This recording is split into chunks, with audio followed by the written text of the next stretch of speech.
Welcome to Improv for the Podcast. On this week's episode, we're joined by Anna McCowan, who will tell us all about her improvisational journey. We'll play a game, and most importantly, learn how she improv'd her life. Let's hit it.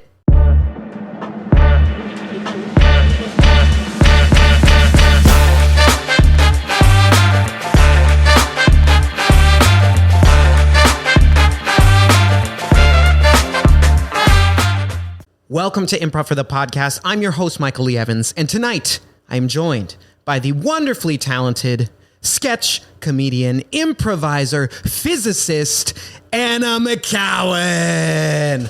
Oh my goodness. Anna, thank you so much for coming on tonight. How are you doing this evening? I'm doing great after that very generous introduction. Thank you. I only spoke true things. Thank you. Yeah. So, Anna, for those at home who might not know, what's your relationship to this old place here, old IFTP? IFTP, as some may call it. Well said. So I joined IFTP when I was living in LA temporarily for like a 5-week period last summer or last spring. I was just looking for an improv studio, and because y'all offer the like month-to-month thing, it worked out. And then I wasn't living here at the time, but then I finally moved here permanently in March. And like first thing I did when we moved here was go back to IFTP. Yeah, well, we're glad you're back. Also, welcome to LA. I mean, you've been here before, so it's not necessarily new. But I didn't move very far either. It was from Orange County. Oh, okay. So huge move. Yeah, I'm telling you. big time. 45 minutes in the car. Yeah. Gosh, that sounds awful. I'm glad you we survived. made it through it. Yeah, all right. Well, we're going to talk about your experience at IFTP a little more in just a few moments. But before we do, Anna, we got to play some three things. All right. So as you know on this show, we play three things, but it's personal. I did some digging as always, my Google sleuthing skills, and we dug up some things. So you're going to share with us a little bit about you based off these categories. So you've played three things before. Sure you're ready to go? All right, here we go. These are three things. Cat names. Betty. 1. Susie. 2. Pee-pee. 3. Next category. Items from your wedding registry. Ooh, let me think back. Sorry, I just realized that's funny. That's what comes up when you Google me. That's so funny. Yeah. Okay. Silverware. 1. Dishes. 2. Bedding. 3. Very nice. Real exciting stuff. Hey, it's all on there. I can verify. Last category. Physics vocabulary. Proton. 1. Quasar. 2. Bazinga. 3. These are three things. A little asterisk on the last one, but we'll talk. Big Bang Theory. All right. So going back to that first category, pee-pee, why'd I ask you about cat names? I'm guessing because I have a lot of pictures of my cat. Yes. On Instagram. Yes. Yeah. And I would also say what correlates on your wedding registry, you had a pet vacuum as well that I saw. I was like, oh, this is a cat owner for sure. So we got to talk about that. All right. What is your cat's name? Is it Pee-pee? No, I think that would be a great name for my next cat. Yeah, so I actually lost my cat a couple years ago. Oh no, I'm sorry to hear that. It's okay. My cat's name was Kitty. Kitty.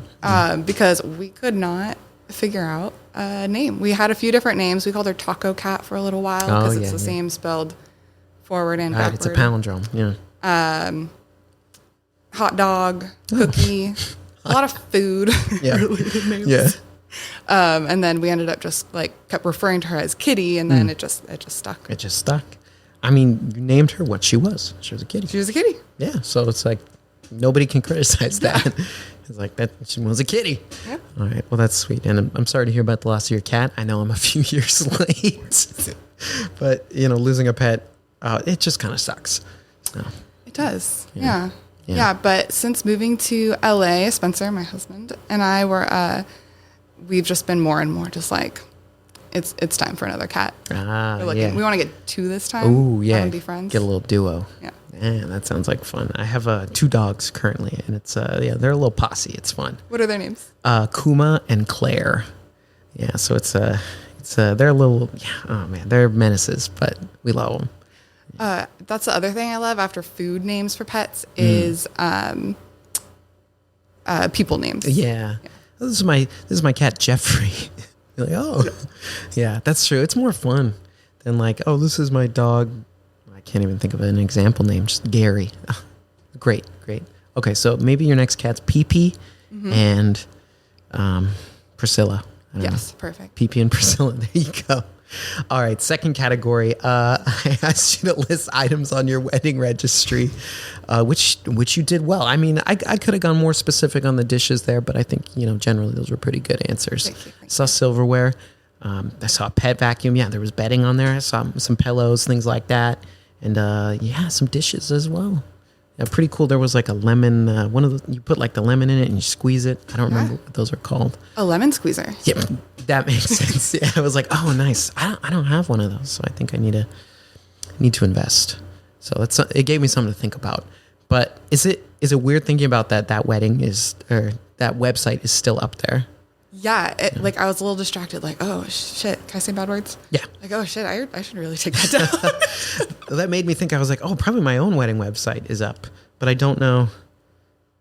Yeah, I gotta look into that because it's this weird thing where like before your wedding, right? Like the registry, it's like popping. You're like, yeah, people are looking at this. Hopefully they're buying stuff, and then the wedding happens and it just goes like dead. You completely forget. Yeah, and it's still up there. Yeah, because it's like the Knot or like whatever, all those websites. Yeah. So I gotta go dust that off. Like I have the logins. I should just kind of see. If only people would who stumbled upon it would still buy stuff that'd be from great. the registry. Yeah, imagine you get an email like someone purchased, like, oh my gosh, the blender. Yeah. That'd be so cool, and it just shows up one day on your doorstep, but like years later, that'd be, oh man, that if I were a rich person. Like, if I were like a millionaire, that'd be fun to like just find random registries and be like, well, I hope these two are still married, and then buy stuff on there and send it. That'd be such a cool thing to do. That is.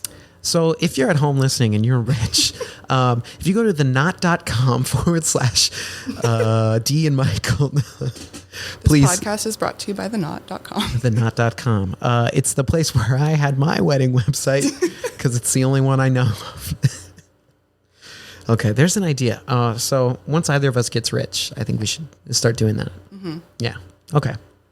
Cool. All right, that's a good plan. All right, last category, Anna. Why'd I ask you about physics? That is what I studied in college. Woo! So you have a physics major, right? Yep. Wow, that's pretty cool. I never took a single physics class, neither in high school nor college. I don't know. Yeah, I did like, chemistry, physiology, all that stuff. Did like pre-calc, but just kind of was like, physics and I never crossed paths. Yeah, you missed out on all the math. So I feel like it would have been a cool class. And like that's at least in high school, it's like that's the go to Six Flags class or like go to roller coaster. Yeah. And I had a friend who went, I don't know, poor choices were made. Yeah. Yeah. Now, shame on you. Shame on me.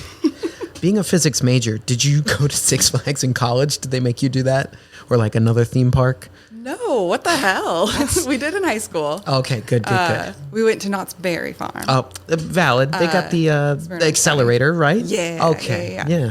But yeah, college, no, they just made us like do like homework and take tests. That sounds dumb. Well, you need that real life practical application in the field, something. Maybe a county fair even. Well, that's disappointing. So maybe least recommended college majors, physics?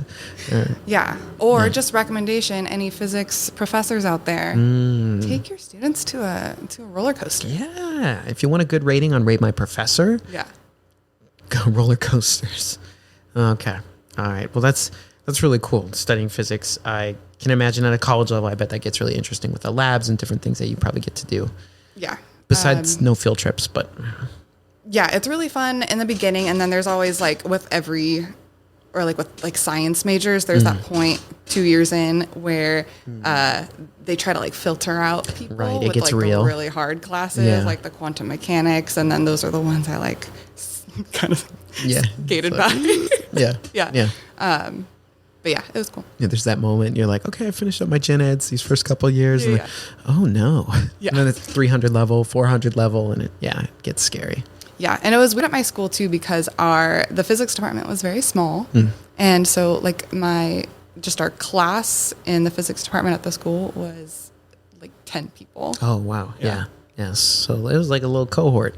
So were you with like those same 10 people like throughout your whole time? That's pretty cool. Yeah.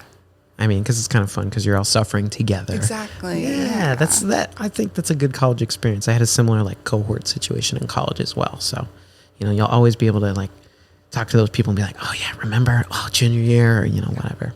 Yeah, it's special. Bonding through misery. Yeah, I really want to just apologize for the bazinga.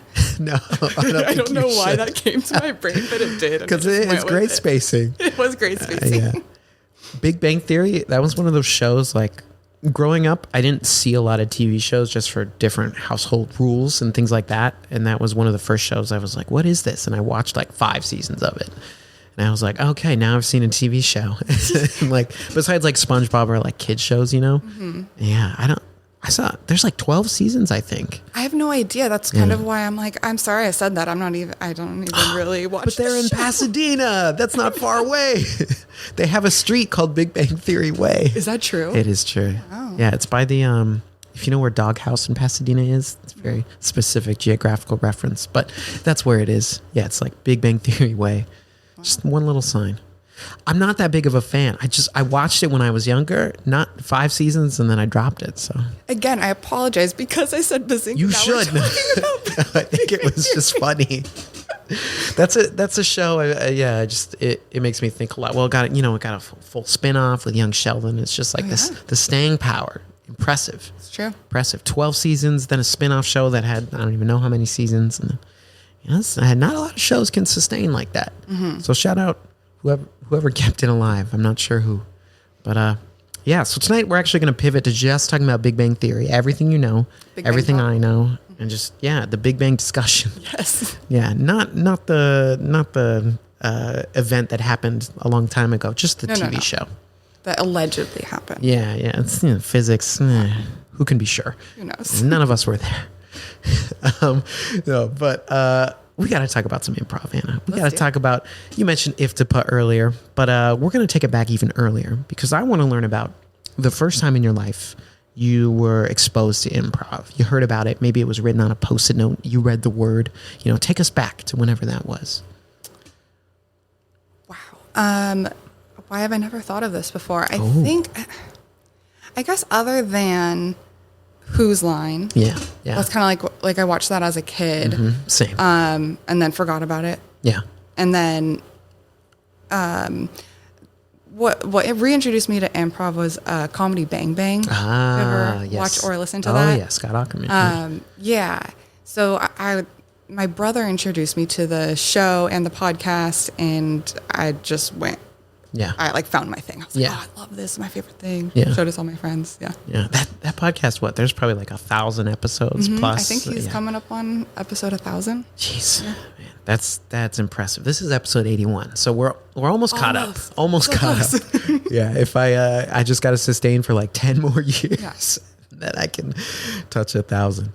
That's amazing. So you started listening to Comedy Bang Bang. Growing up, were you like a performer at all? Were you in the arts? Or were you just focused on physics, bazinga? Oh my God. That's going to be my thing now. Oh my God. Yep.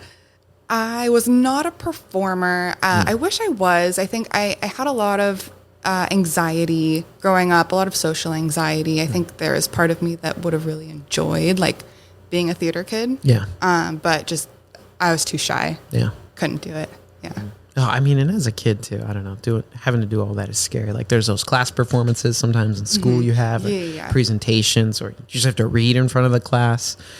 There's a lot of stuff. I think kids early on, they either get pushed into like being in front of people or they get scared out of it at a young age. And then it's not the kid's fault, it's tough out there. It is. Yeah. So growing up, not really your thing. You were math, physics, I don't know, all that good stuff. You were doing school stuff.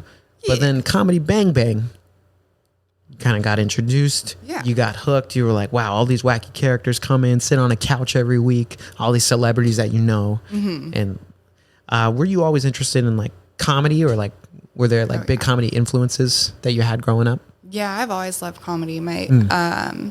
humor is very important to my family. My mom has a great sense of humor and a great laugh. I always love when she comes to the shows because I can hear her in the audience. I'm like, there she is. It's like, it's great to have someone like that in the audience because Totally. it's good for everyone else around does her. too. With the last sketch show, oh my gosh, I was just cracking up backstage because I could hear both of them. Like very specific laughs. Yeah. That's fun. You can pick it out too. Yeah. And my brother's very funny too. He's very dry, sarcastic kind of humor. And my dad's very goofy. He's like telling dad jokes. Oh, yeah. Yeah. And so I don't know. Yeah. Growing up, like being like silly and funny was very much just like the norm. Yeah. Yeah. That's what you did. Yeah. Yeah. Oh, that's cool. Did you have like any specific movies or TV shows growing up? You're like, oh, that's funny. Like young Anna was like, oh, I'm a big School of Rock fan. I don't know. That's an example. I love School of Rock. Yeah, me too. It's one of my favorite movies. Jack Black is Yeah. hilarious. That's should have been an Oscar win for that film. Right? I'll go to my grave believing that. Yeah. Agreed. Yeah. What comes to mind is Hot Rod. Have you ever watched that? yeah, yeah. Cool beans. Cool beans. I remember watching that and like I remember all of my friends were kind of like, that was stupid. But Yeah. I thought it was so funny. Yeah. Like it was just stupid funny. And I think that was one of the first movies I watched where I'm like, that's my sense of humor. Like, Yeah. That's stupid, hilarious kind of humor. I love Andy Samberg. Yeah, Andy Samberg. Yeah, he's just so good. Like Pop Star. That's a more recent one. That's like 8 years old though. Man, he needs to make more movies. Yeah. What is he up to? Did you watch Palm Springs? I need to see that one. That one's really good. It's on my mental list because I know. Yeah, that was like 2 years ago that came out. I think it's on Hulu. Hello. I need to check that one out because I've heard nothing but good things. Yeah. I gotta support Andy. Yeah. Okay. I'll work on that. Come on, man. Yeah. So, I mean, yeah, Andy Samberg definitely. Were you watching like his SNL stuff too, like the digital shorts and? Yes. Yeah. Because like early mid 2000s into early 2010s. Yeah. Oh my gosh. Yeah. Just like, and they'd put that on YouTube, and then it was like, this is comedy. Yeah. Hot Rod, I'd say as well. There were kids who just didn't get it. Yeah. It's a real shame. Yeah. They missed out. Yeah. It's such a good movie. I kind of want to see it again. I haven't. It's been a long time. There was a period of time where it was like me and my roommate, we watched it every year. Yeah. I was like, oh, it's time. That's a good tradition. Yeah. You're like, oh, you feel that? Cold winds blowing. It's Hot Rod time. That's good to have traditions like that. Now that you mention with it, roommates. I think it's about that time of year. Yeah. It's hitting the 50s at night now. So you know what? You might have to dust off the old Hot Rod DVD. Find a DVD player. Yeah, right. Yeah.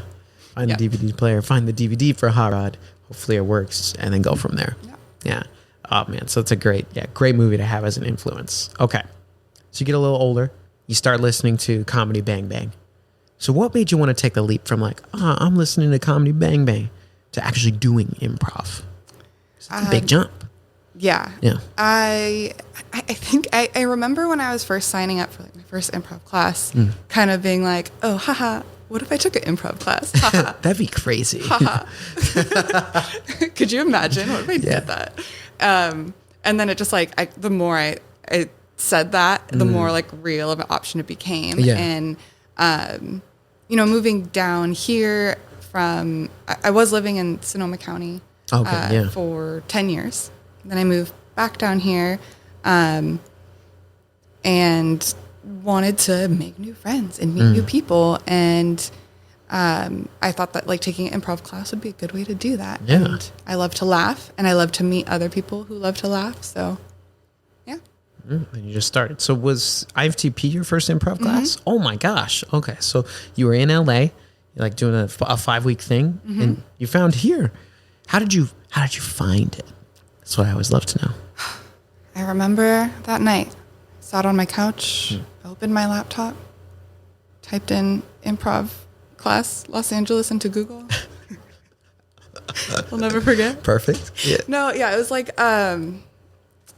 we were living. So I'll explain. My husband was in grad school to be a PA, a physician assistant. Okay. Yeah. And in the last year of PA school, they do rotations to different hospitals in the area. Yeah. So for 5 weeks at a time. And we were living with my parents at the time, which was fantastic. Yeah. And so we weren't paying rent. And so we were like, hey, well, he had a rotation at the Culver City Hospital. Okay. And that would have been a pain in the ass to commute. So we're like, hey, let's pretend like we live in LA for 5 weeks. And we lived in an Airbnb. Oh, that's fun. And pretended like we lived here. Yeah. And so that was why we were like living here temporarily. And so I was looking for something, like I looked for improv classes, and a lot of them were like, yes, take Improv 101. It starts on this day, and 8 weeks later, it ends on this day. Yeah. And I'm like, no, like I'm just here for these 5 weeks. I'm looking for something like, I don't know. What can I do in that amount of time? Yeah. And so it was just kind of like fate, if you will, that like IFTP offered that kind of flexibility of, do you want to just sign up for a month? Great. Yeah. Come on in. And I like emailed Matt like, hey, I've never done this. Can I do this? And of course he was like, yes. Yeah, come on in. Yeah. Oh, that's amazing. Because I think it is kind of insane. Like still, I mean, I haven't looked in, I'd say the past year, but like to my knowledge, there's not really any other place that does like a 1 month long class still, which I was like, there's got to be demand for that because 8 week commitment is pretty serious. Like I know, I'll leave it unnamed, but there's one school that I've attended and taken classes at where it was like 8 weeks, twice a week. And it was like 3.5 hour classes. I was like, this is insane. Yeah. Like 3.5 hours. I'm getting out of class at like 10 p.m. And then, I'm getting home by like 11. But then I got to go to work in the morning. Like crazy. Yeah. So, but yeah, I remember I took Ben's class on Saturdays, his intro, or like that's like good place to start. Yeah. At IHP. This is good for podcasts, right? Finger quotes. Yeah, absolutely. Yeah. But yeah, it was like a good place to start. So I took Ben's class and I liked it so much. I signed up for another month and commuted from Orange County for the last couple of weeks. Wow. Yeah. That's quite the drive.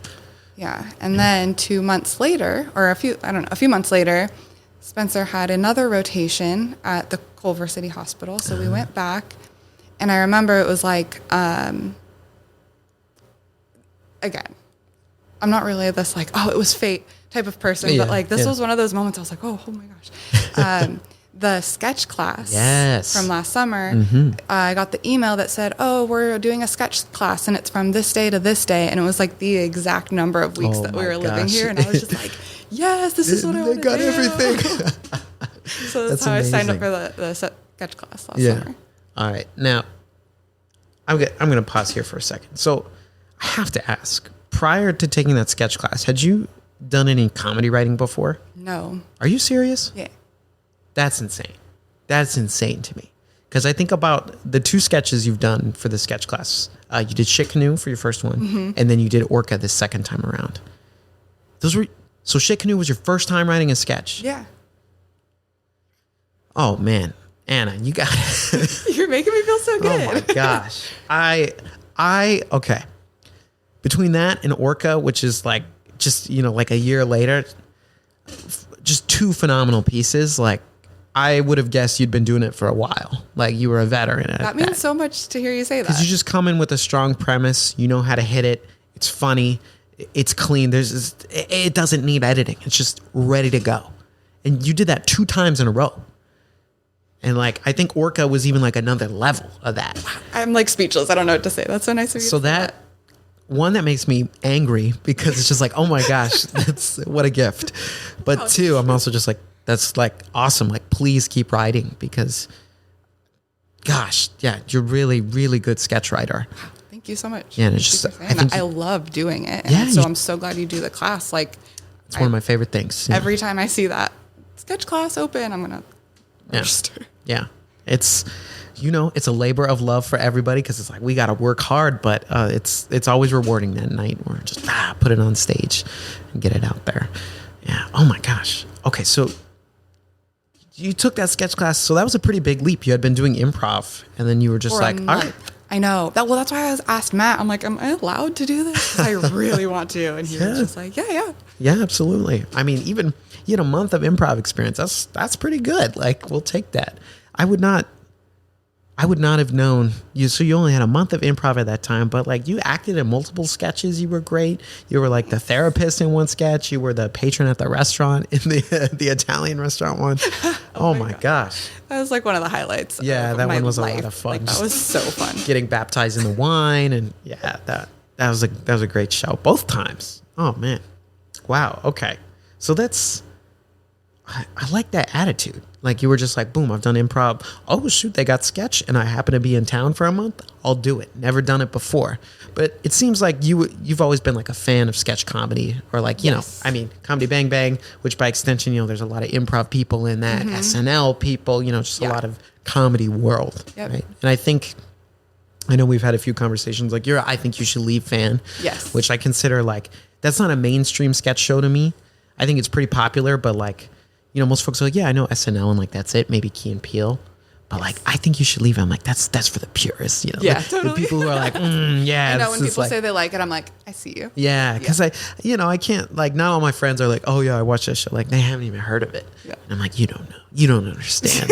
Or they've seen the hot dog meme, you know, that's like, we're all trying to find the guy who did this. Yeah, so I know, so you have good taste. Yeah, you know, good sketch. Thank you for noticing. Yeah, absolutely. Because it's that's a niche one, I'd say. I mean, it's a Netflix sketch show. It's fairly popular, but still. No, yeah, and it's definitely like it's out there. Yeah, like I'll recommend it to people, but there's some people in my life that, you know, I love it, but I wouldn't recommend it to them because I just know you probably won't like it. Yeah, it's like, I don't know why I just thought of this, but yeah, I think it's the third season. The sketch where, what is it? He's like sitting at home and that like pig monster thing crawls through the doggy door. God, yes. And then it just starts. He's like, I don't have to go to work tomorrow. What did they do to us? That's so fucked up. It gets, really existential, which is so true. Yeah. Like, it's just like something bad happened, so you don't have to go to work. And he's relieved that he doesn't have to go to work. Because you were eaten? Yeah. You were eaten by a pig monster? Yeah. And it's like, why are we conditioned this way? Which is a really like deep question when you think about it. I know. It's so funny. Like, the show is so like, it sounds really silly to call it deep. Oh, yeah. But like some of the sketches, it's like, that's like a philosophical thing that I deal with. 100%. Or like the one with the baby where he's like, I used to be a piece of shit. Totally. That one is too. Because it's like, that to me is like the idea of like, do we deserve second chances? Yeah. Right? Yeah. And like sometimes yes, sometimes no. You know, I think depending on the whole thing, but he asked that question in such a ridiculous way of like, oh yeah, I used to be a piece of shit. I said I was. Slick back hair, sloppy steaks, Trumani's or whatever. And then, it's like, okay, take this premise, which is like, okay, this is a real premise that I'm like struggling with and thinking about. And then like, how do we just add all the stupidity in the world? Like the sloppy steaks. Like, like what even, how did he think of that? Let's like pouring up, water on steak? Yeah. What is that? It's absurd. I love it. Like that's something that I feel like happened as an accident at a restaurant. Someone reached, they knocked over their glass of water, it spilled on their ribeye. I'm like, oh, sloppy steak. And he was like, oh, I'm going to write that down. Yeah. Yeah. It's like, I don't know. It's just, I appreciate it for that, asking those questions, but exploring them in the silliest ways possible. Yeah. So good. So, you know, real sketch, Thanks. Represent. But, yeah.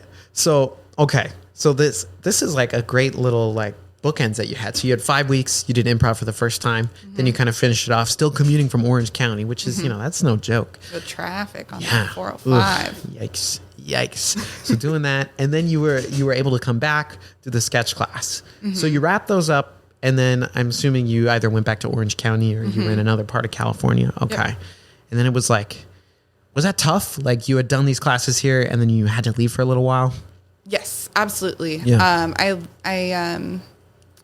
I think I've found a very special place with IFTP. Yeah. And even so, then when we were done with this first sketch class, I moved back to Orange County. I looked at some places, and I'm nothing to hate on Orange County. I'm sure the improv places there are fine, but it was just like, it won't be the same. Yeah. Yeah, it can be tough. Yeah, switching that community. Like, especially like here, like, not to toot our own horn, but it's good here. It's good here. Yeah. It really is. I think I've been here over 3 years now. Jeez. Yeah. It's gone by quick. It's just, there's so many phenomenal people. So kind of taking back to your first month here at IFTP, you said you were in Benjamin's class, right? Mm-hmm. That Saturday morning, 10 a.m., which is a fun place to start. What was your experience like in those first couple classes? If you remember, like, was it what you expected? Were you totally caught off guard? You're like, oh, this is what it's like? Yeah. I remember the first class, I was so like fucking scared. Yeah. I didn't know what I was doing. Yeah. I was just like, what are you thinking? Why are you doing this? This is terrifying. And I left. I'm like, I'm not going back. Oh Yeah. my gosh, that was so scary. I hated that. Why did I do this? And then the week went by. It was the next Saturday. I was like, okay, and I'll go. Yeah. I'll try again. And then I noticed like a huge difference even just between the first and second class because I knew at least what to expect. Yeah. And I recognized some of the people from the week before. Yeah, that's good. And so I was like, okay, that was a little bit better. And then the third week was even better. And then what I've noticed with improv is just like keep doing it and keep practicing. Yeah. And I don't know. I forget what your question was. But Well, yeah, just kind of that experience of the first month. I mean, you like the hardest part is showing up, right? And you did that once. So you're like, I did it once. I'll do it a second time. And like, I think after that first class is the moment where people make that decision, right? Yeah. Hey, am I going to stick with this or am I done? Am I out? And I think you made that choice. Even if you were like, I'm dreading this, but you still came back. And by the end of the month, sounds like you were kind of hooked or you were like, oh, yeah, I want to come back here. Yeah. I just noticed the benefits of just, I don't know, putting myself out of my comfort zone, even though I was scared and stressed. And it was funny. There was a girl who's kind of new in our class this week who, how like after you do a scene, Matt will be like, oh, how was that for you? How was that for you? Yeah. And she mentioned like, I am so stressed out. You guys keep saying like, oh, that was fun, but I'm so stressed out. And I just so empathize with that. I'm like, it like when you first start, this isn't like, for some people, maybe it is fun, but when you first start, like it is it's scary. It's like, I don't know you people. Yeah. I don't know what I'm doing. Yeah. And so I like so empathize with that. But then it was just like, the more I kept going, the more I'm like, oh, this is fun. And then the more you get to know the people and like like the fear kind of starts to fade away. Yeah. It dissolves a little bit. Yeah. Yeah. And I think too, even just, by the fourth class, you're like, well, you've gone up enough to feel a lot more comfortable on stage. Yeah. And like, you're still going to make mistakes, of course, but it's gotten easier at that point. And what I love about improv is like, you're supposed to make mistakes. Like that's something that like I struggle with a lot is being like a perfectionist and wanting to make sure like I look good and I sound good and and I have like a really anxious brain. And improv has been really freeing for me because it's an environment where it's like, oh no, like what if I look stupid? Oh, you're supposed to. You're supposed to look stupid. That's what it's about. Yeah. Yeah. Oh, that's cool. That's really cool. So you finish that first month, and then you come back for sketch class, which is like a whole other, you were just down. You were just down for whatever. You came back for sketch class. Now, what was your experience in that class like? Now knowing like this was your first time doing something like that before. Because you just started improv and now you're like, all right, this other aspect of comedy, I'm going to do it. I just fell in love. I don't know. It was, it sounds so corny, but I was just like, this is like so cool. Yeah. It was so fun learning from you, like how sketch can come from improv. Yeah. And how sketch can come from just everyday life and people you meet and situations. And I just started like thinking, there's a phrase that we still use in my house today, which is that a sketch? Which will just like say, and I remember it was just like after the first day of sketch class where you're like, the homework was, go in a public place and look for something silly or a person that's like a character or something like that. And ever since then, I've just been like, is that a sketch? Is that a sketch? Yeah. You get the brain for it, and then it's hard to turn that off. It's really hard to turn it off. My wife and I do a similar thing. We'll be like talking about something, and then we'll like make a joke and be like, "Oh, wait a second, hey, that could be a little video or something." It's just kind of like it's crazy how many ideas come up in everyday life where you just see something or you say something, and it's like there's so many things you can just reach out, grab, and be like, "Oh, we could turn this into something right now." Yeah, it's crazy.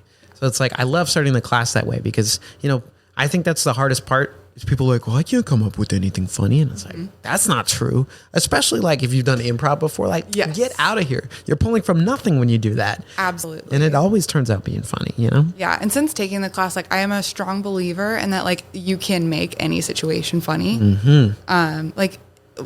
Like some of the people who will come into class and be like, I don't know, I have an idea. And the idea is like a person with a funny accent. That's all it is. And like how with that we're like, okay, great. Let's let's see it. Let's try it out. Yeah. And even though it's just like that's like the smallest idea, it can really just grow into Yeah. something hilarious. Yeah, you just got to play with it. Yeah. I was like, yeah, accents can be crazy, especially if it's like a made up accent too. Like it's not based on anything. That's the most interesting kind. Because then it's like, what is this accent? And then already that's funny. Or if it like constantly changes. Yeah. I always love that. Where did you say you were from? And then it's, oh, yes, I'm from Minnesota, my favorite state. Like, okay. Yeah. That right there. See, there's so much potential. A lot of what I base that class off of, or like kind of like what I like to pull from, is when I was in college, I had a sketch class I was able to take as part of my major. And I did it 2 years because I loved it so much. But it was like a sketch show, but semester long, which was insane because, that's like a semester was like 18 weeks or something like that. So it was just like week after week after week. So we had a lot more time to polish sets and props and everything like that. You mean it wasn't 5 weeks long? No, it was like 18. So I love taking some of what we did in that class and condensing it and making it my own a little bit. But it's just something I was like, man, I think everybody should have an experience like this, because one, it's like, it feels so good to come out of a stressful experience having accomplished something like that, to put on a show that's your own. Like, that's what a cool thing to be able to say, is like, yeah, I came in, I wrote something, I performed it. Yeah. And what I really like about sketch is the collaboration. Yeah. Because I know there's like a lot of other forms of comedy. Like I know there's like the stand up for the people. Yeah. But what I love about sketch is just like the feeling of collaborating with people and just like being like, oh, what if we add this? What if we add this? Because there's so many different ideas from other people. Yeah. Yeah. Yeah. We get to sit, and then it's like, all right, we finished the sketch. Like, what do we think? What do we got? And people are just like, oh, you should sneeze here, or, whatever. That's my favorite part of sketch class. Yeah. It's that's like that week 2, kind of week 3 where we can still kind of mold it and play with it a little bit. Yeah. I wish we could have more time, but it's just the IFTP format. Move. I don't know it any other way. So it's great. Which is good too, being able to work under pressure like that. It kind of gets the ideas to come out faster. Yeah. Creativity comes from constraint, I think. Yeah. So it definitely, 5 weeks, that's constraints. Yeah. All right. So I want to bring it back to improv. So you had that first experience, let's say 2023. So now it's 2024, March. You're back in LA. You're coming back to IFTP. I kind of want to talk about what's your journey been like since coming back? Maybe who have you had as your teachers? Things like that. Yeah. So I moved back in March. Immediately looked at IFTP to join. I really wanted to do a class with Matt because I had heard such great things. And so I started doing the Monday nights with Matt. Yeah, Mondays with Matt. Okay. Yeah. And has that been kind of your consistent class for a few months now? Yes. I did a couple months with Ava, which were also really good. They really pushed me and challenged me to again, get out of my comfort zone. And then I switched back to Matt this month because I kind of missed my peeps. Yeah. You kind of form that group, and it's hard to switch. Yeah, when I was in classes, I only ever did Wednesday night. I've never tried it. Well, I did one Saturday morning makeup class, but then that's it. I've always been a Wednesday night guy. It's interesting, how important it is to know the people. Yeah. I think that it's such an important part of improv is trusting your scene partner. And it was just kind of hard when going from, okay, this is these people who I've been working with for, so distracted. No, it's okay. It's okay. Yeah. These people who I've been working with for a few months now, and then trying to do something with strangers. It's just challenging. Yeah, it is. Yeah, because you're like, oh wait, I don't know how you work yet. Yeah. Yeah, and it's not that you can't do improv with strangers, but when you know someone, it gets easier. Yes. It does. Yeah. If you have that relationship off the stage, you can build any kind of relationship on stage. Yes. Yeah. Which I think, is key. And kind of what's fun about a month-to-month model is that people will remain in that same class, but also new faces will show up. So you get a mix of both. Totally. So it's there's always a different fresh flow. meat. Yeah. Yeah, which is always very interesting. Yeah. And how you can see the new people. Yeah. And how I can tell how much I've learned because then you see where they're starting out. Yeah. I'm I was like that too. Yeah. So how do you think you've grown as an improviser? in your time here? I mean, it's already, that was March. Now it's October. It's almost November. That's more than 6 months. That's 7 months. Yeah. Yeah. It's, I was talking to someone the other day about how like you learn so much so quickly. Yeah. And I think, let's see, what have I learned as an improviser? Yeah, just everything you've ever learned as an improviser. Go. Yeah. I think I'm learning to trust people more. Like how we're talking about like, oh, I don't know this person. I don't know if they're like, what I love about like with IFTP and I'm guessing improv in general is like you have that person's back. Yeah. Like, Matt was saying the other day we had a scene where there was like a thing and then he was like, just say what's in the thing. So specific. Yeah. But they're like, no matter what you say, it's going to be right. Yeah. Because your scene partner has your back and they're going to agree with you. And I think that's like justify. So beautiful. There's something beautiful about that. Yeah. And then also just like being okay with looking stupid more and more. I'm finding myself like okay with being the first person to stand up or to like volunteer to like start and do and act outside of who I am. Like act silly. Yeah. Yeah. Yeah. Yeah. That's great. I think there's definitely a shift a lot of folks go through. It's like, I'm not going to stand up first. I'm going to wait. I'm going to be one of the last ones to do the exercise. And then time passes and you're like, boom, up, volunteer. Yeah. Like you're sitting in the front row. You're eager to go. Yeah. Well, what I figured out too is if you wait, then you're just sitting there nervous for your turn when you have to wait. Yeah. So I'm like, just get it over with. And then you're like, oh, that one was good. I don't want to go after that. Yeah, but it's like, if you go earlier, then you get it out of the way and then you can enjoy everyone else's more too. Yeah, that's always usually my approach. I'll be like, all right, I want to be in like the first 3 maybe. And then sometimes I'll be like, all right, I need to be less eager. I'll wait. I'll wait. Then you do one. Where you hold back. Yeah. Just a little bit. Just because you're like, I'll give someone I guess so. Even though everyone goes. So you're never robbing anyone of a chance to go. That's true. Yeah. But it's fun how you find yourself changing in that. Yeah. I think I was a similar way when I started here. I was like, I got to get the feel of this place. Okay, all right. I'll start standing up in the front row, doing that whole thing. That's really cool. So, yeah, you just noticed kind of that eagerness and already you're a risk taker. You started doing improv. That's a risk taking. You showed up and did sketch. That's a risk taker. So now you're finding yourself doing that in your classes as well, being the first to go. And, stepping out. Stepping out is a scary thing to do. It takes it's the scariest thing in improv is that first step out, right? That first step up. Yeah. All right. So thinking about classes, here's a random one. What's maybe an exercise that you're like, oh, this is I'm a ringer for this exercise. And then maybe an exercise where you want to see yourself grow a little more. Yeah. Exercise or a game or.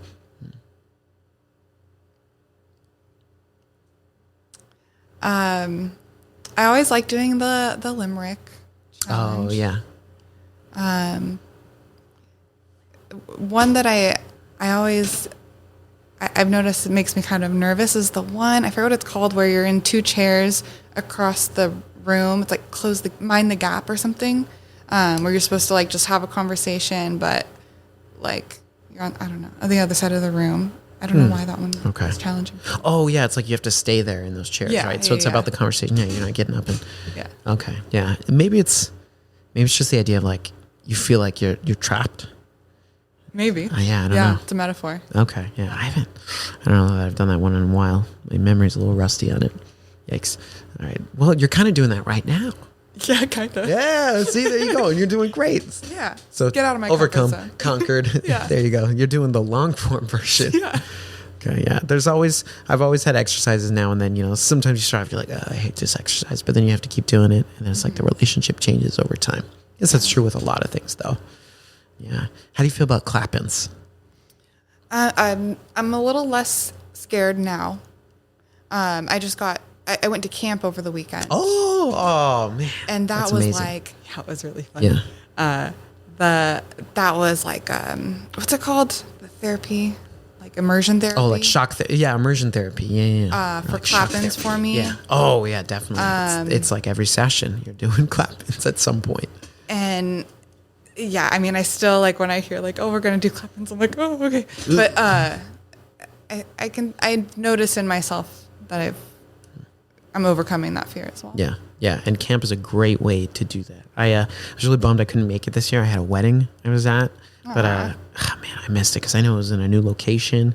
So like, what was there like a big takeaway you had as a performer from camp? You're like, okay, after camp, I learned this, or I got better at this, or I want to this. Yeah, I think the biggest thing was about Jamie was focused on doing one line at a time and living, which at first I was like, oh, that's easy. Yeah. That's what you do, one line at a time. That's how you have a conversation. But then noticing how we subconsciously will try to fill the silence and over explain and like without the restriction, I've noticed in scenes where people would just nervously keep talking to kind of fill the space. Yeah. And their scene partners just kind of like, yeah. Okay. Yeah. And then, and so I think that was like a huge takeaway, was just like taking it slow, taking it one line at a time, and being conscious that silence isn't necessarily a bad thing.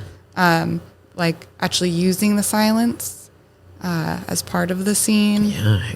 That was like a huge takeaway from me. It can be very funny or very dramatic, like depending on how it's used. I think it's like, I always think about like the phrase like word economy or economy of language or whatever.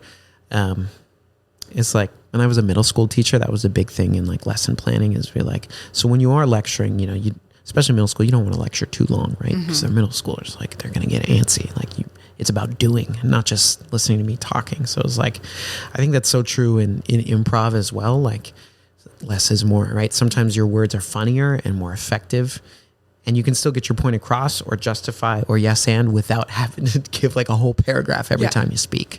Yeah, and I think sometimes we try to over-explain because we're trying to help out the scene part. Like, oh, I got you this thing, and I got it because it's your birthday, and you love these, and blah, blah, blah. And it's like, no, all you have to do is say, hey, I got you this thing. Trust that your scene partner is going to fill in the blanks. Yeah. They'll have your back, you have their back. Yeah. Otherwise, it's just weird and unnatural. Yeah. People are like, oh my gosh, that's this person's problem. Unless that's your character, then that's a whole other thing. Like, you're the over-explainer. Got it. Enough said. Yeah, and then there could be a very funny scene with the next person who's actually just like, yep, great. Yeah. Sure. Yeah. It's just, see, that's how you do it. I think this is a really cool exercise, though. And it's always good to slow down every now and then and just do a scene.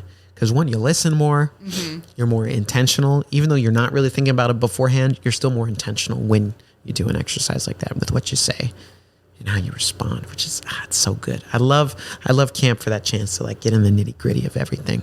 Yeah, definitely. It's 3 days improv, too.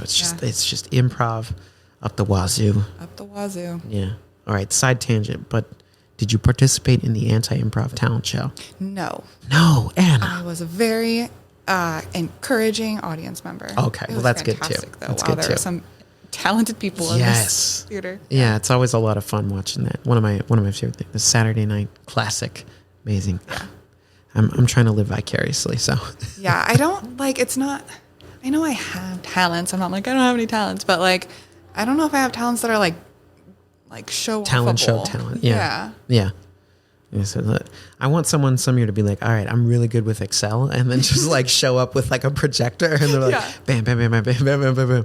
It's like, wow. And they do like a 5-minute demo. Yeah. They'd be like, all right, here's how you quickly create a pivot table, and then they like, and use X lookup formulas. Blah, blah, blah. Totally. Or like, I'm very good at puzzles. Oh, that'd be a skill. Me do a jigsaw puzzle. Like, I'm going to set this timer, and here we go, 1,000 pieces. Let's knock this out real quick. Super good. See, I'm not good at puzzles. That would be an anti-improv, anti-talent show. Anti-talent. Yeah. That would be fun. Just do it just everyone doing things that they're very good at. The anti-talent show. That's another idea. They're just like, watch me not finish this puzzle. Whew, it's tough. And then you just go sit down. Like, that's it. I quit. Ooh, a lot of pieces. Wow. Yeah. Yeah. It's like do you ever watch Auntie Donna? Yeah. They have a sketch. That's another one that's like, a little out there. Yeah.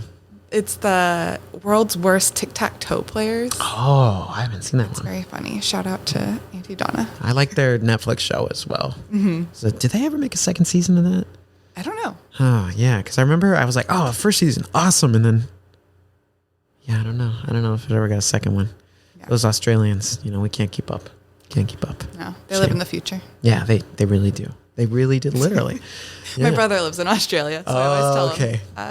Yeah. Or I'll like text him, hey, how's tomorrow? Ha ha ha. He loves it. It's hilarious every time. New Year, I'm sure. That's always a great one to be like, wow, how's 2025? He's like, great. Never heard that one before. It's like every time you text him. That's awesome. Okay. So thinking about your, let's call it your improv career thus far, your comedy career thus far. Mm-hmm. You've done sketch class a couple times. You've written some excellent sketches. You've been doing improv classes here at IFTP for, you're coming up on a year, I'd say, like cumulatively, right? You got about 8-9 months under your belt right now. Yeah, so kind of look into the future. What are some goals or like hopes or comedy objectives that you're thinking about or looking forward to? I want to write more sketches. I like that answer. I want to continue to do improv. I think that it like is so valuable to me as a human being to like have this practice. But like in terms of like goals, I want to do another sketch show. Yeah. That was like both sketch shows have been just like the time of my life. No, I'm happy to hear that. I mean, as the teacher, I'm happy to hear that. I'm not just like kissing the teacher's ass. I just realized it totally seems. No. I know. It's like, no, I'm not the teacher. I'm the podcast host version of Michael. Yes. So that guy, he's at home right now. Yeah. But that's really cool to hear because I think you should keep writing sketches because I think you have a real knack for it. Well, thank you. I have a notes app in my phone that is very long. Yeah. You got to have one of those notes apps. I have one of those too. I just keep it in my back pocket. It's like, all right, that was absurd. Yeah, we got to write that down. That's a sketch. Yeah, the world is full of sketches. All you got to do is reach out and grab them. Okay, so you want to write some more sketches, do some performances, do some more improv, of course. Have you ever thought about, you're like, oh, I'm going to branch out. I'm going to start making like short form video content, or are you going to do stand up? Just throwing it out there. I have thought about it. Yeah, I won't lie. I think I'm more of a behind the scenes person. Like, I've thought about like, oh, I could just make this idea into a thing and put it on like the internet. Yeah. But I have way too much like shame to put my face on the internet. But like, I would love to like write for someone who does want to put their face out there. I think I really enjoy the like idea and brainstorming and writing aspect of it. Yeah, because it's fun for that creative process of like, taking that premise, expanding it, punching it because you're like, man, we're going to get the most out of this, which is always really cool. Okay. I could see that though. I could see that, like comedy director, comedy writer, director, producer. Yeah, all those things. Yeah, let's throw that title at you. Absolutely. Let's say upcoming rising star, comedy producer, writer, director. You heard it here first, folks. Anna McCowan. There it is. You heard it here first, folks. Watch out. Keep the eyes on the television, internet, Netflix original series. Who knows? All right, Anna. I got one more question for you, and then we're gonna do a little improv before we close out tonight. All right. So, thinking back to, whether it's Comedy Bang Bang, whether it's Whose Line Is It Anyway, which is classic, amazing, phenomenal. A lot of folks who've come on here, that's kind of where they got their first like early improv intro without even realizing it. But what do you think has been the impact of improv on your life? It could be personally, professionally, in any area. Just one? Or all of them. There are so many. All of them. Let's put it out there. There are so many. I'll pick one so I don't take too much time. I think the biggest thing is being okay with failure, being okay with looking stupid. Yeah. I'm a very anxious person. Yeah. I have been taught, like just by society to like, care a lot about how I look and how I act and how I appear to people. And so I think a lot of that has like made me a very anxious person with an anxious brain. And I can't even tell you like the freedom I feel with being able to like actually try to look stupid, to try to fail and be okay with that. And in fact, like maybe that's a good thing. Yeah. Yeah. That's how it's changed my life. Yeah, absolutely. We're just conditioned. It's like you have to think about perception all the time. It feels like how am I being perceived? Does this look good? Am I talking right? Am I saying the right things? Am I, recently I've been doing this like thought experiment of just kind of trying to notice how many times in my life I stop myself from doing something because I'm thinking, oh, well, what will people think? And not like doing anything about it, just kind of like clocking, like, oh, there's that thought again. Like, Yeah. oh, what will people think? What will people think? And yeah, improv has helped a lot with that because it's like the answer to what will people think is who cares? Yeah. Who cares? Yeah. I think we should put that out there as a challenge for the audience this week. Honestly, a little thought experiment out of Anna's book here. Yeah, just take a moment if you're ever thinking about what will people think when you go to do something this next week. Who cares? Who cares? Who cares? Who cares? Tie your shoe. You know what? Do it. Do it. You'll trip if you don't. Yes, and that's what will people think. Who cares? Right? Well, actually, if you get hurt, that's not good. Yeah, and then, come on. Be safe, people. Yeah, that could be rough. Or like if you're walking into a meeting and you trip and you're leading the meeting, that could be bad too. Yeah. But who cares? Could be hilarious. Maybe care a little. No. Could be hilarious too, which could be a great way to break the tension in a meeting. You know what? Use it. Because who cares? You'll find a way to justify it. There you go. But I like that. Yeah. Who cares? And I think I can definitely relate to like that conditioning, right? That a lot of us have from just society and the world. Not even anyone's fault in particular. It's just kind of how the world is. Yeah. It's like, all right. Well, Anna, you ready to do a little improv? Sure. All right. So we're going to play a game that is, well, kind of made up, but it's inspired by that guest information sheet I had you fill out. So I asked you about books, movies, TV shows that you care about that are influential. And one that stood out to me that is also a favorite of mine is a good old Pirates of the Caribbean. Oh, hell yeah. I was going to say trilogy, which, trilogy. Like I watched the trilogy growing up, and then there were 2 other movies that also came out. Oh, we don't talk about that. Yeah, which I saw the 4th one, never saw the 5th one. No comment. Jack Sparrow's not in it, right? I think he is in the 5th one. Okay, well, never mind. We still don't talk It's like Blackbeard. I think Will Turner and Elizabeth Swann show up too. It's like a whole thing. Oh, I've only read about it though. I've never actually seen it, so I can't. Anyway, that first movie. Oh, perfect. My gosh. Classic. Black Pearl. Come on. Yeah, and the ride at Disneyland is also great. Rules that smells good. Yes. And if you disagree, you're wrong. I won't yes hand you. You're just I'll no but you. Yeah, love that first movie. Okay, I'm so curious what improv game. So the game we're gonna play is a pirate duel. Yarg. Yarg. So you and I, Anna, we're gonna be playing 2 pirates that are dueling, but not with swords. I will be dealing with our pirate words. So we'll be this is an improvised game called Pirate Duel, where Anna and I will both be playing pirates.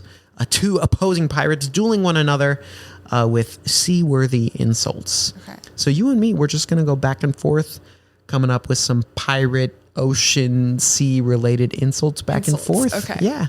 We're just, like it. It's a verbal duel, a verbal spar. Arr. And we're just going to keep going until it black is out. And that's just kind of, and there's no bad answer here. There's no bad response. Yeah. And again, this is a very loose kind of made up game, so it's definitely gonna work. Did you make it up? Yeah. Oh my God, I love it. Okay. Yeah, it's just, I don't know. I was thinking about pirates, and I was like, what do pirates do? Well, they fight each other. And I was like, well, we don't have swords. And, swords are great for an audio podcast, man. We're just like, ting, ting, ting, ting. Like, we can do that. Engaging, really engaging. So, I don't know. We'll just kind of take it from there. Okay. All right. So I'll say lights up, and then I'll just black us out when we're done. All right. Lights up. Well, if it isn't my seaworthy rival, Captain Double Peg Leg. Yarg. Yarg, good to be me, Double Peg Leg. Aye. And you salty Jones. I be Salty Jones, never pepper. So, the Double Peg Leg, I smelled ya coming from a mile away. Ya dirty landlubber, you. Your pirate voice is so good. Aye, of course it is. I'm a pirate. Arr. Well, your salty breath smells like liverwurst. Aye, of course it be smelling like liverwurst. I be eating nothing but liver and onions on the high seas. But ye double peg leg, I don't even know. it'd be a real shame if your ship caught on fire, because your legs would too. I'd like to see that. Arr, I run faster than ye with my double peg legs. But your face is stupid, arg. Aye, that be hurting my feelings. You know I'm self-conscious about me looks, Captain Double Peg Leg. But I tell you this, watch out for the beaver I set loose on your ship. It might be chomping at your legs in your sleep. The next time you wake up, you might only have one peg leg. Arg, I'll have to change my name then. To single peg leg. Oh, that'd be a shame. And you know what else, Captain Double Peg Leg? You're the worst sword fighter I ever did see, because you use a letter opener as your main weapon, and that means you know how to read, and that's lame. Arg. With my letter opener, I can cut you to bits. I doubt it. I'd never get close enough for you to reach. Arg, you've forgotten about my double peg legs and how fast they make me. Aye, that be true. It's like you're on stilts. You've got quite the reach there. Wait, why am I giving you credit? That's right.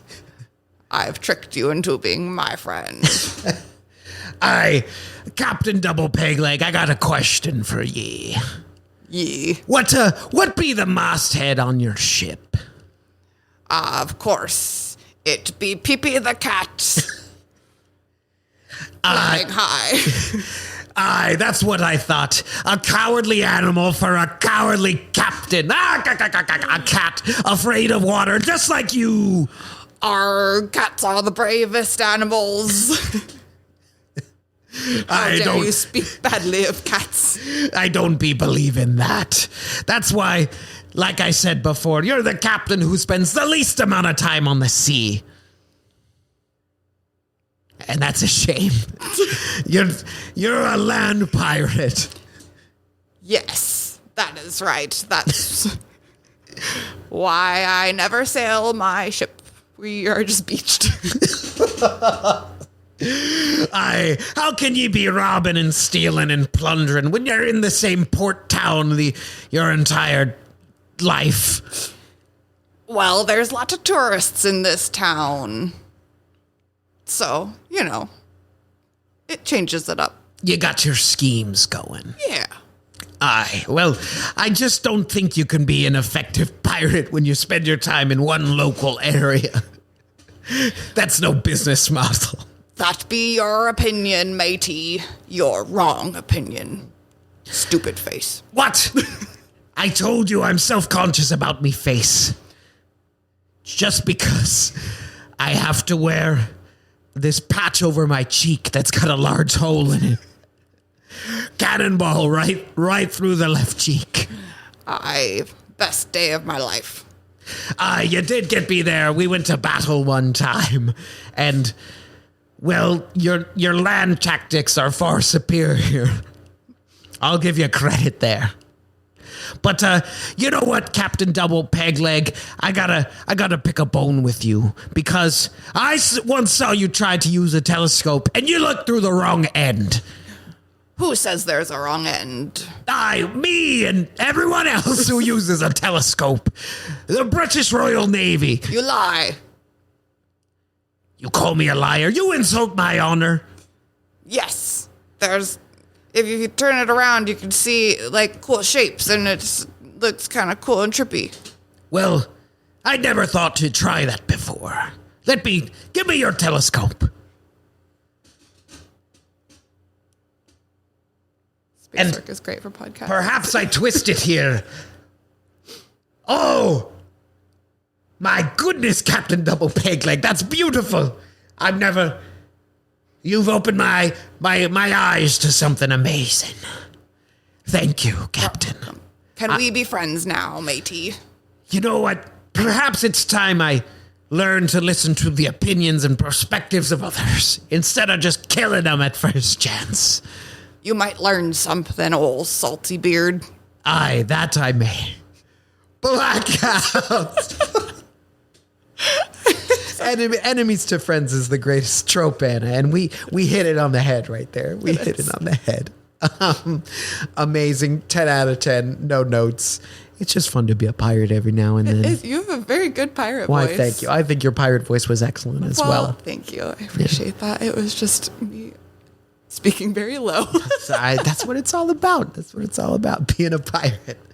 Yeah. I mean, I think secretly, if there were two things I could play, if I were ever to like be an actor in a show, I'd want to be like a medieval peasant or a pirate. One of those two things.